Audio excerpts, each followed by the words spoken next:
Jimmy Bondo, okay. Republic of Mindanao. Gusto niyo rin palang ihiwalay ang Mindanao sa Luzon.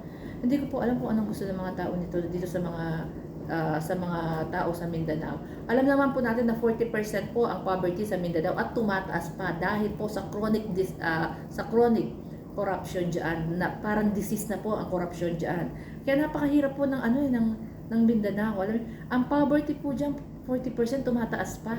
Hindi nga po nila kayang tumayo sa sarili nila, hindi nila kayang sa mga schools, healthcares, hospitals, infrastructures, hindi nila kaya. National government pa rin po nanggagaling ang budget. Ano gagawin niyo dyan? Magiging narco estate?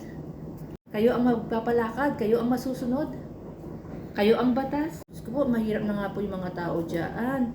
Ang dami pang mangmang, lalo niyo pang aabusuhin. Maawa naman kayo. Kami wala kaming problema sa Luzon eh. Ano ang balak niyo sa Mindanao at Visayas?